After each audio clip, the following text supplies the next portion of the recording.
Mm-hmm. Mm-hmm. Mm-hmm. Come on. Mm-hmm.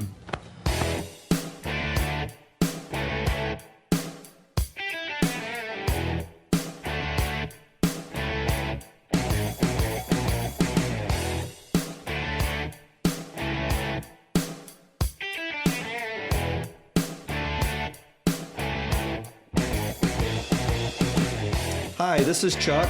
And Alexie. Welcome to Chuck Chat. We're going to finish off where we were from last week, but before we get going, we are in day 55 of the U.S. shutdown for the coronavirus. Yep. Things are starting to look more optimistic. It's nice to know that as of today, the hair salons are opened up, and as of tomorrow, I will have my Tom Cruise Top Gun haircut back once again and no longer the big hair. I have an appointment today at 6 p.m. to get my trim done, so I'm excited.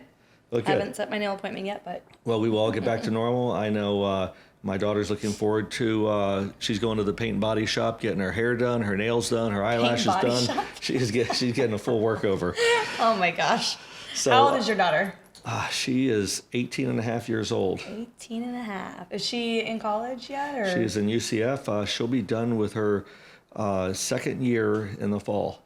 Okay. So she's a couple years ahead, and she's doing great. And they went to online school right now, right? Yeah, she's been doing online. She's doing great. She's getting a real estate business degree at UCF. I spoke there not too long ago at the real estate class, and they also did the real estate project for the Fashion Square project we're working on. But she's excited. She's doing things that college kids do. Mm-hmm. Well, that's what it's all about. Yes.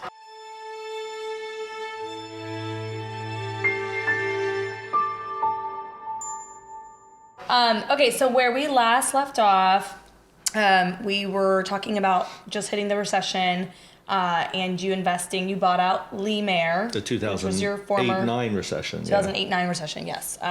So you bought out Lee Mayer, your former partner, and then you invested that money into West Broad Village, right? Yeah, we sold Baldwin Park, and I used proceeds along with other things to buy out Lee. And then I had invested about $30 million into West Broad Village. It was a 115-acre farm that we did a mixed-use development on with Whole Foods, Home Goods, REI, 500 apartments, townhomes. You have the Aloft Hotel there too, right? Aloft Hotel. We did a college university. Mm-hmm. It was a big development. Southeastern or Southern University, something like that, right? I can't remember the name of it, but it was a big college. So on that project, how many acres was that project? 115. 115 acres. And what were you said to make on that project overall? So you invested $30 million. I invested 30. It was a big development, about $500 million. And I got an offer on it actually from teachers going into the development, and they offered me I was going to make $100 million profit. $100 million. $100 million. As a matter of fact, I got a letter of intent. I signed it, and I was sent a deposit check, and then the market crashed. And so what year? What month is this? This was in 2009. Yeah, and so then I got a letter saying, please send us our deposit back. We're terminating the agreement. And then the world very, very quickly started to spin out of control. Yeah.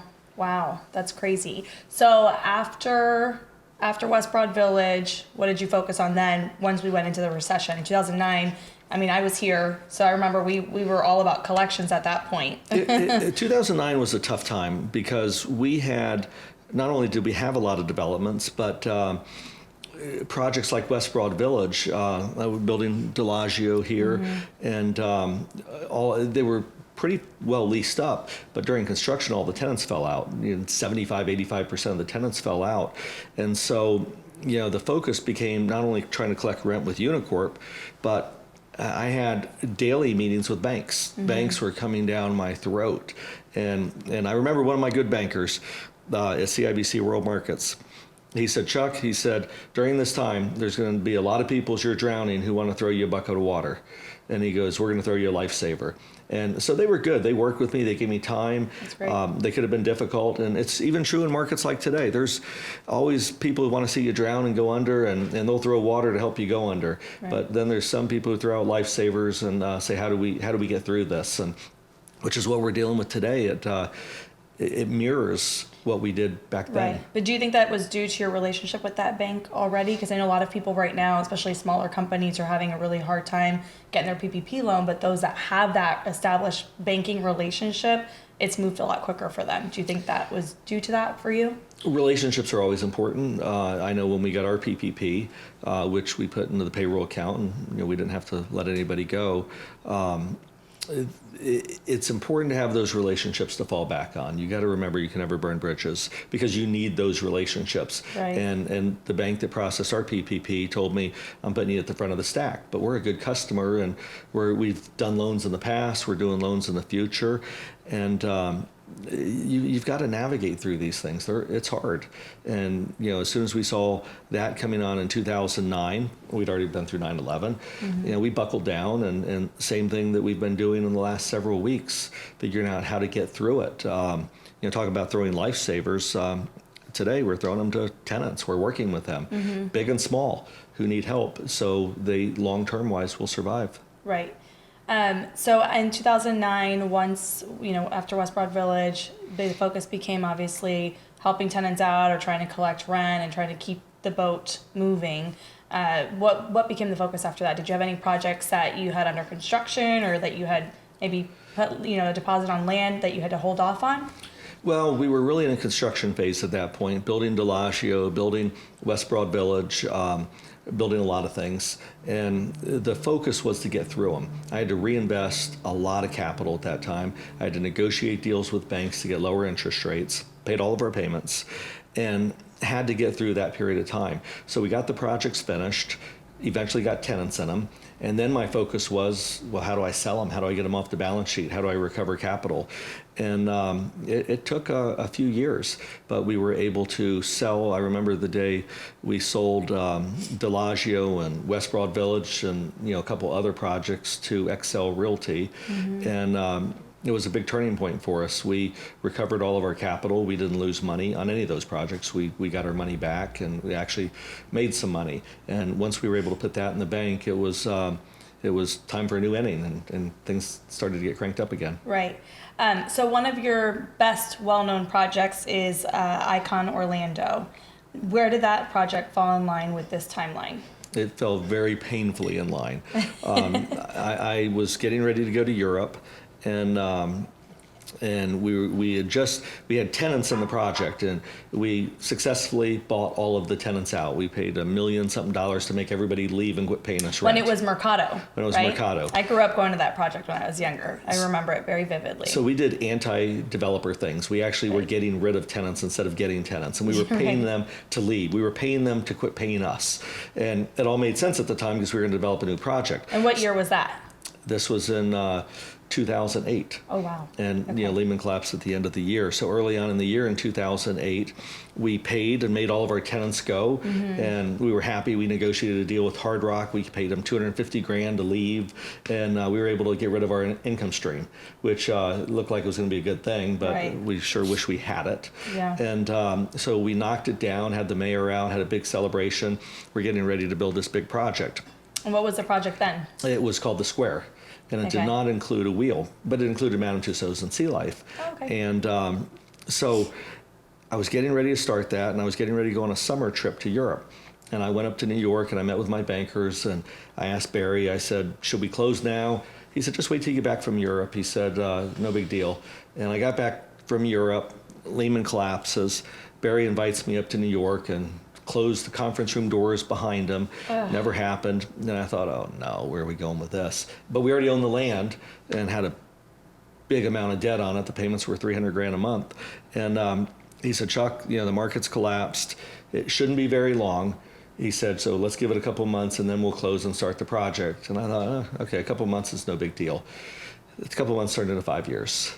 It took a long time. So just to let everybody know that's listening, so Icon Orlando was formerly the Square, but what used to be there was the Mercado, and that's on International Drive in Orlando. How many acres is that project? It's 20 acres. 20 acres and, on I-Drive, which is main and main for Orlando tourism. Yeah, and I'll tell you, at the time I bought it, Mercado was falling apart. It was 30% occupied. I-Drive was declining quickly because Disney had opened up Disney Springs and Universal had theirs, and iDrive was really losing its significance. Its significance for a retail entertainment dining place.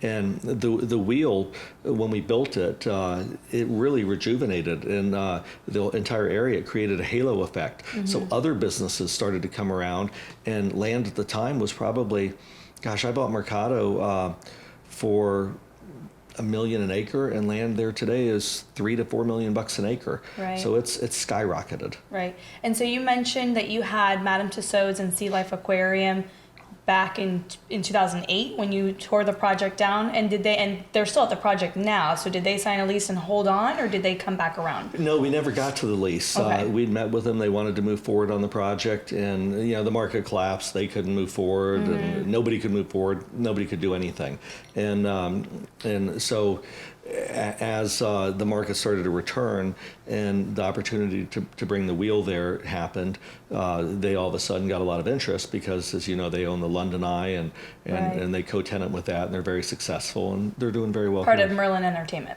Yes. Okay. So that project, you held on to it for, you said 4 to 5 years, and then when was it finally opened? Gosh, I think we began construction on it in 2013 and opened it in 2015. 15. So Okay. it's been open for about 5 years now, maybe been 15 to 16, somewhere right in that area. And it's 100% leased. The wheel does great. And as we sit here today, I could say a week ago, every single tenant was closed. Today, slowly the restaurants are opening back up. And as soon as the governor lets us open the wheel up, we'll get it open. We're waiting, Right. luckily everything's trending the right way. But I mean, think of that. Back then when I built it, we couldn't open it because the world went into a recession. Right. And today the world's gone into another recession, pandemic, and another 10-year event that it feels unfair, but it's unfair to everybody. You got to Right. go through it. Right, everyone's going through it. Did you have to change your vision for that project from what you originally planned in 2008 to what it ended up being? Yeah, the square was a very dense project. Had 4 parking garages, retail on all 4 sides of it. Still had a nice park area in the middle.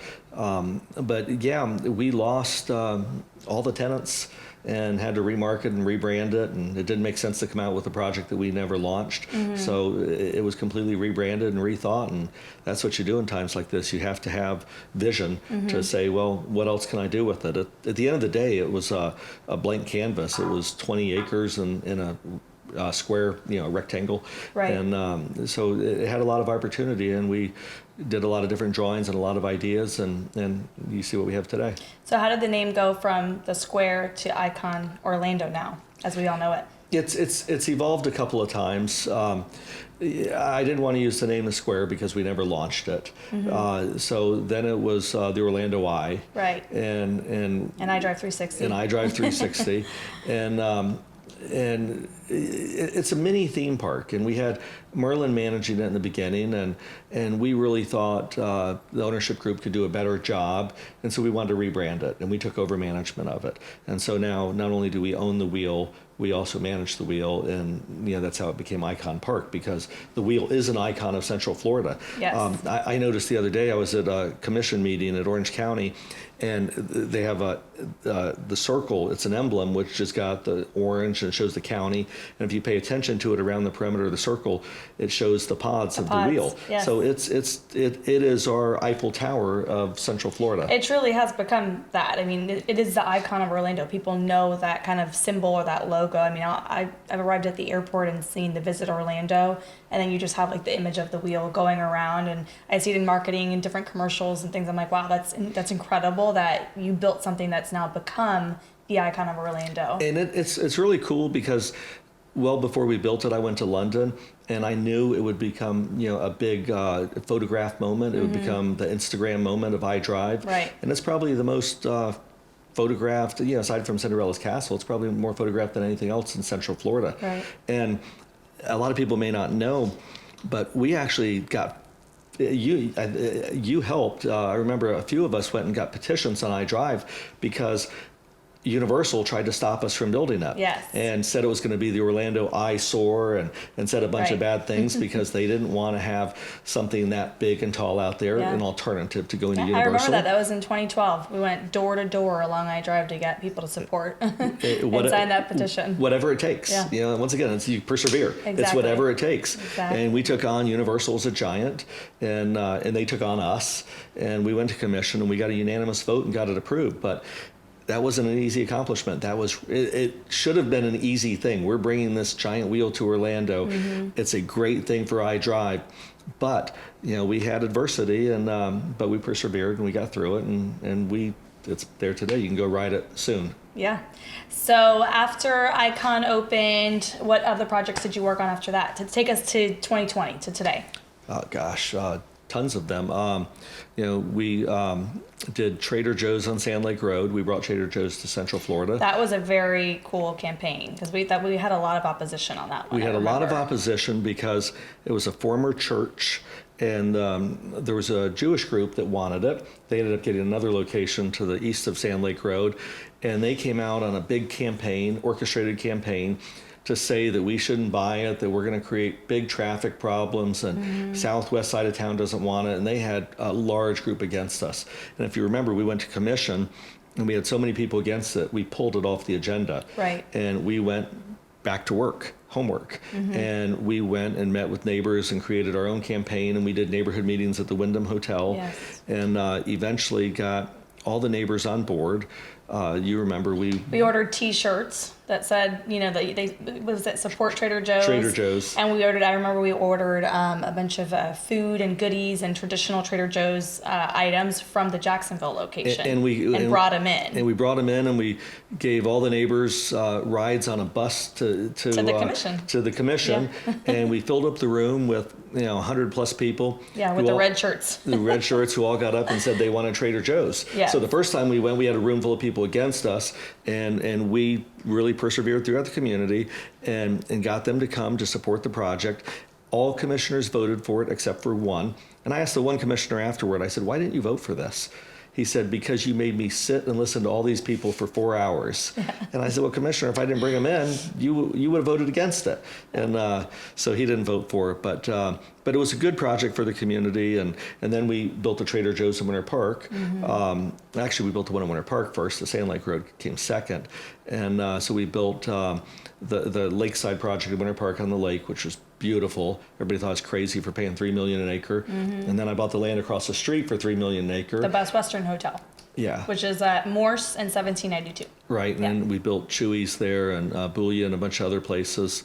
And that it kind of leads us to today. So I built those two beautiful projects in Winter Park. And at the same time, we built a mixed-use project in Lake Mary, Griffin Farm.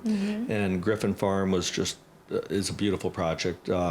Retail shops, apartments, and then on the southwest side of town built West Side, which is a retail development, and then we built a bunch of apartments behind that, and then across the street on the Grand Cypress we built Zen. And so reluctantly so, I sold those projects, those 5 projects. When I say reluctantly, it's like art. I fall in love with it, want to keep the project. Right. But the cap rates were really down, and I remember an old banker who told me, every now and then you got to take some chips off the table. And I thought, we can never sell for the prices that you're getting today.